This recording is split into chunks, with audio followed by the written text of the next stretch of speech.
Welcome to another unboxing from theplayersaid.com. My name is Grant.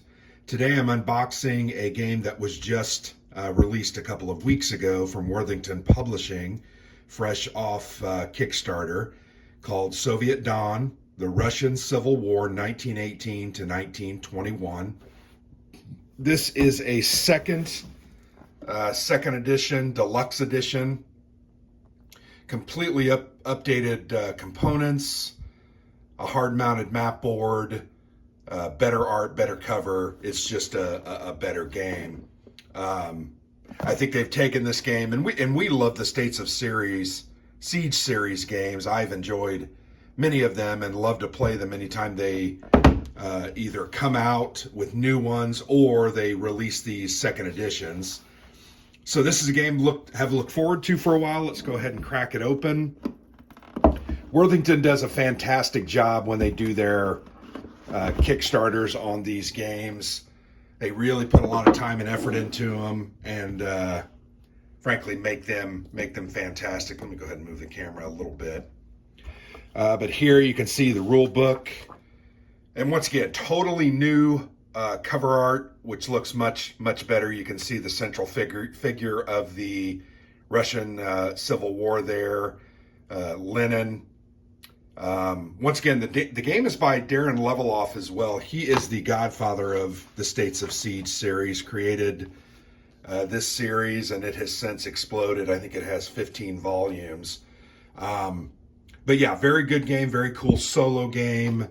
The rule book is, once again, not only just updated art, but graphic layout, clarifications on the rules. The rules are 24 pages. I think it looks like the last couple of pages is, in essence, the discussion about the cards and what happens, some of the history. Actually, the last quite a few pages are, you can see this is pretty much all about the cards there. So on page 17, it looks like the rules actually end. And you can see the rules are very well laid out. Not really super dense, so you're going to be able to, get through this fairly quickly. The game is not overly complex. These games play fairly easily and frankly have a lot of replay value because the way you're going to drive what happens is the deck of cards. So those while the cards won't change, the order in which they come up and the different crises that happen will change. So it makes the game different almost every time. There's a lot of different aspects to this. You have to worry about the Great War that's ongoing in addition to the Revolution. But yeah, there's the rules. Once again, pretty nice looking presentation. They have this little pad. Looks like it maybe has, 50 sheets. But the pad kind of tracks your results, your total score, how you did in playing the game, and you can track them and kind of compare how you've done from time to time. I don't know if they're double-sided. Yep, they are double-sided. So you're going to be able to use that quite a bit. I don't know that I've ever used these as they've included them, but it's kind of a neat little addition. Here's a look at the single counter sheet. Popped one of those out.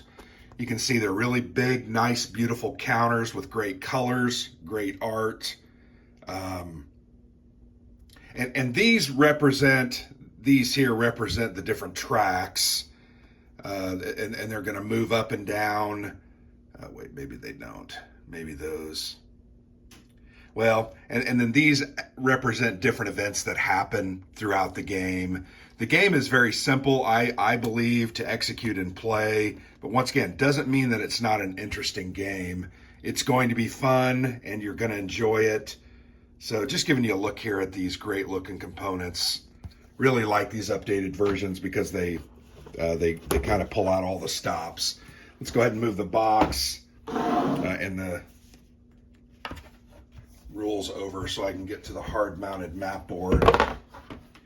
Big improvement. You can see it's frankly gorgeous. But once again, hard-mounted map board, fairly small.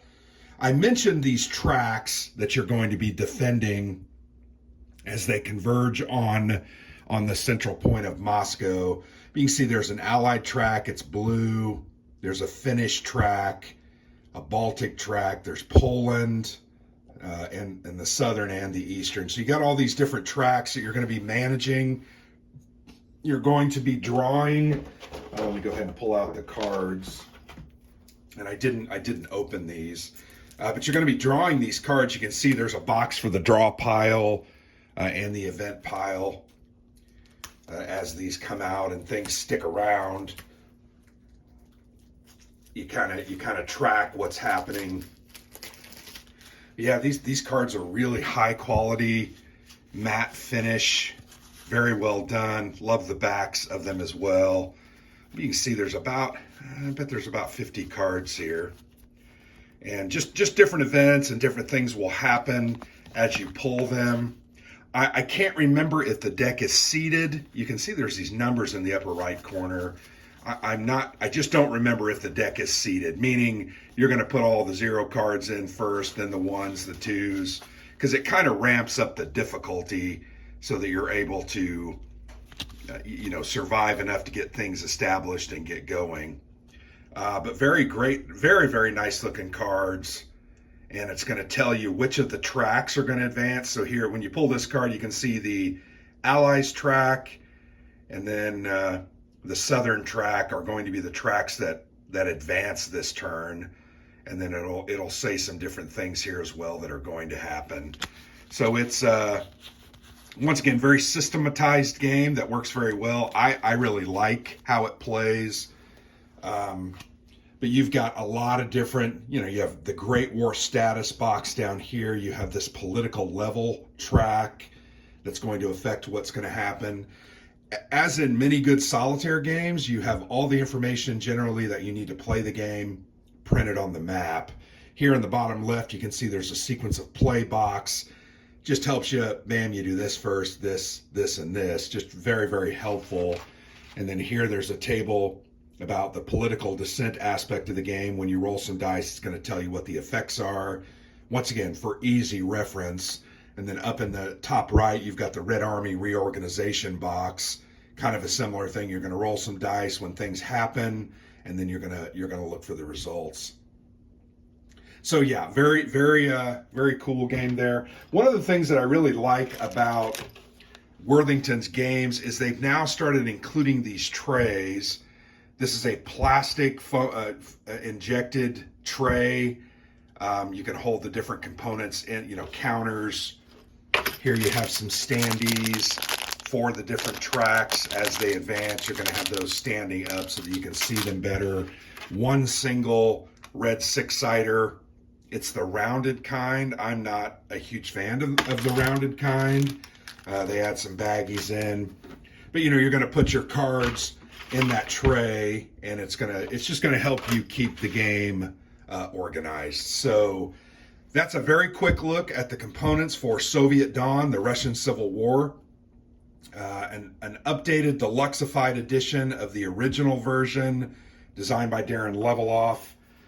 Looking forward to playing this one. I've had it for a couple of weeks, and I just have not gotten around to playing it. I've been busier. I started a new job, so it's been a little harder to get things going. But there you go. Great looking game, fresh off of Kickstarter. If you like these States of Siege games, this will be a fantastic one. I'm sure you'll love it. So thanks for watching. I've been Grant for the Player's Aid.